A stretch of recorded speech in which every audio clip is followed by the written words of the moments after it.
आज की जो मौजूदा सरकार है ये कभी अपने पिछले समय में जो चीज होती है उससे कभी सबक नहीं लेती। आपको याद होगा पिछले साल भी 30,000 एकड़ में इस जिले में जो इनकी गिरदावरी में आया है, जो इनकी रिपोर्ट में आया है, हमने तो कहा था जल भराव के कारण किसानों की फसल नष्ट हुई। मुआवजा तो कोई दिया नहीं, लेकिन उनका हमने कहा था व्यापक इनका कोई ना कोई व्यवस्था बनाई जाए जिससे कि जल भराव ना हो। उस पर तो कोई काम किया नहीं। और अब की बार जब देख रहे हैं, अभी तो आप अत्यधिक बारिश का सड़कों पे असर देख रहे हो। अभी तो आप अभी बारिश थमी कहाँ है। जल भराव से अभी भी हमें लगता है कि किसानों को अगर ज्यादा बारिश रुकी नहीं तो उससे नुकसान होगा। जहां तक सड़कों की बात है, इस सरकार गूंगी बहरी सरकार इससे ज्यादा नहीं देखी कि कितनी बार तो इस हमने 248A का मुद्दा उठाया है इसका कि इसको 4 लेनिंग किया जाए। अभी भी इसकी जो डीपीआर बननी है उसमें अभी भी पता लगा है कि उसमें अभी भी अड़चन है, अभी भी आगे काम नहीं बढ़ रहा। और जहां तक मालम में और घासेड़ा में और कंवरसिका में आगे चल के भादस में, इन 3 जगह पे तो इस 248A का हमने बार बार यहाँ के अधिकारियों को, वहां को भी, EIC तक को भी, ACS को भी हमेशा इनको अवगत कराया, लिख के दिया कि भाई यहाँ करो, लेकिन कोई जू नहीं रहेंगे। और अब अत्यधिक बारिश होने की वजह से मैं कह सकता हूँ हम शर्मसार होते हैं लोगों के सवालों के जवाब देने के। रात से मुझे पता है एक गाड़ी रोड़ी चली गई जी लेबर, क्योंकि बारिश हो रही है वहां नहीं हो रही, लेकिन उससे पहले कभी इन्होंने कुछ नहीं किया। और ये सरकार जो है विफल साबित होती है जब उसकी प्रणाली देख के लोगों में विश्वसनीयता नहीं रहती कि ये किसी कार्य को सही अंजाम दे सके। इनकी प्राथमिकताएं अलग हैं और इनका जो है गंभीरता जो है वो अलग है। और मैं ये कहता हूं, जब हमें तो अपना लगता है, लेकिन जब हम पूर्व प्रदेश में जाते हैं तकरीबन सब जगह पूरे विधानसभा सत्र में सबसे ज्यादा अगर सवाल लगे थे वो सड़क के क्षतिग्रस्त, सड़क के बुरे हाल की वजह से लगे थे। लेकिन सरकार अभी भी कोई नहीं करी है। और अभी भी इन्होंने पैसे तो मतलब के लिए तो कहते हैं 25 करोड़ के लिए आप सड़कें क्यों वो दे दो, लेकिन 25 करोड़ की जब देवे 3 साल में तो जो है सोहना से इंड्री होके जो गांगोली की सड़क है उसका 3 साल हम पूरा विधायक बन के जब जाके अब जाके उसकी करी है। और सारी सड़कों का हमें 3 साल से लगातार कह रहे हैं, लेकिन कोई नहीं। ये कहना है कि ये संज्ञान उन्हीं सड़कों का लेते हैं शायद जिससे इनको कुछ अपना फायदा होता हो या जिससे इनको राजनीतिक होना हो। कहीं उपचुनाव होता है तो वहां काम शुरू हो जाता है। अब आदमपुर में जो है वहां काम शुरू हो जाएगा, लेकिन पूरा हरियाणा जो है चाहे गड्ढों में रहे, चाहे सड़कें रहे ना रहे, चाहे पानी भरा रहे, इनको कोई लेना नहीं।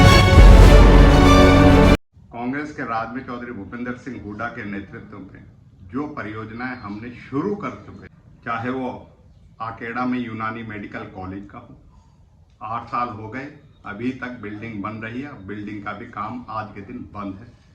चाहे छपेड़ा में ड्राइवर ट्रेनिंग स्कूल हो, उस पर कोई एक ईंट ये सरकार 8 साल में, हम जो अपने जो है यातायात मंत्री होने के बाद और अपनी सरकार में जो फैसला करके और जमीन दे के चले गए थे, मंजूर करके चले गए थे, उस पर कोई कार्य नहीं हुआ। कोई भी परियोजना, चाहे आकेड़ा कोटला झील की बात, चाहे 4 लेनिंग की बात हो, चाहे अन्य कोई बात हो, जो परियोजनाएं कांग्रेस के समय की मंजूर शुदा परियोजनाएं थी उन पे भी ये सरकार ने काम नहीं किया। आप देख सकते हो कि कितना इस इलाके की अनदेखी हो रही है और कितना इसके साथ भेदभाव हो रहा है जहां तक सरकार की कार्य प्रणाली की बात करते हैं।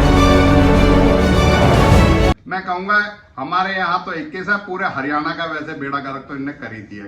जो है कर्जा जो है वो 3 लाख करोड़ जो जरूर बढ़ गया है प्रदेश की जनता पे बजट में, कागजों में, लेकिन जो विकास की बात कर सकते थे तो आप देख सकते हैं विकास नहीं हुआ। हाँ, विकास के नाम पे प्रोपोगंडा खूब करते हैं, अपनी परियोजनाओं को खूब करते हैं, हर रोज फैसले जो है लेते हैं उसको फिर 2 कदम चलते हैं 2.5 कदम पीछे हटते हैं। हर एक फैसले को फिर से पुनर्विचार होता है और उसे विड्रॉ किया जाता है, लेकिन जहां तक विकास की बात है विकास नहीं हो रहा। सड़कों की आज के दिन इतनी बुरी हालत है कि आपने देख लिया।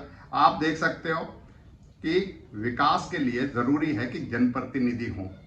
पंचायत के चुनाव जो सरकार 2 साल से ज्यादा होने के बावजूद भी ना करा सके, उससे बड़ी प्रजातंत्र में मैं बात मानता हूं कि कोई शर्मनाक बात नहीं हो सकती कि 7,000 के करीब गांव के अपनी जो उनकी जनप्रतिनिधि चुनने हैं, जो उनके लिए विकास कराए, जो उनके लिए आगे बढ़े, उनका चयन नहीं है सरकार प्रक्रिया को पूरा कर सकी।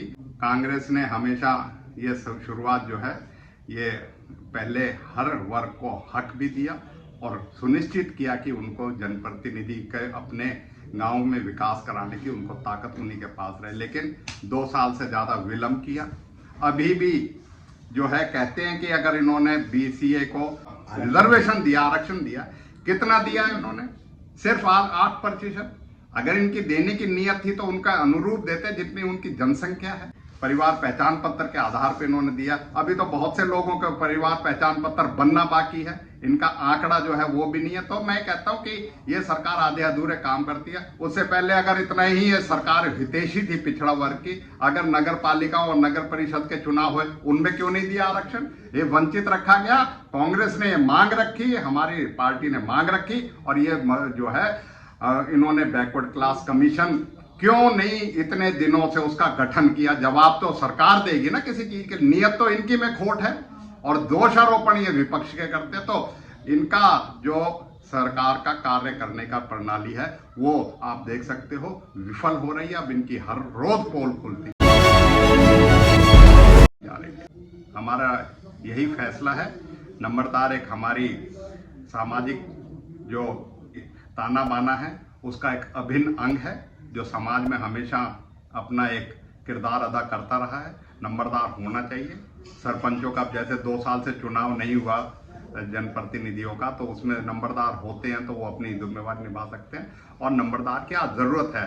ये सोचते हैं कि डिजिटल होने से या पोर्टल खोलने से नंबरदारों की वो हो जाएगी। ये बिल्कुल इनकी सोच गलत है और हम पूरी तरीके से अपने नंबरदार चाहते हैं कि नंबरदार होने चाहिए। एक तरफ तो ये नंबरदारों को मोबाइल देते हैं और एक तरफ उनके पदों को खत्म कर रहे हैं। तो आप समझ सकते हो इनकी सब बातों में जो है दोगलापन है। और ये जब नई बनाएंगे तो वो ऑटोमेटिकली आप समझ सकते हो कि वो जैसे जैसे उनकी रिक्त स्थान होते जाएंगे मृत्यु के दौरान उससे वो खत्म हो जाएगी। तो ये सरकार जो है हर एक काम को बड़े चालाकी से करती है, लेकिन जनता और प्रेस के माध्यम से इनकी और हम विपक्ष में इनकी हर एक बात को खोलते जा रहे हैं, जिससे लोगों में इनके प्रति इस चीज का जो है रोष बढ़ता जा रहा है दिन प्रतिदिन कि ये विफल सरकार है। और इसमें अपनी जिम्मेदारी को निभाने का जो एहसास होना चाहिए सरकार को, वो हर रोज उसकी शाख भी गिर रही है और उसमें विफलता भी आ रही है। Thanks for watching this video. Please like and share. Dear friends, please subscribe Sameem Rahania YouTube channel and also tap the bell icon. Thank you.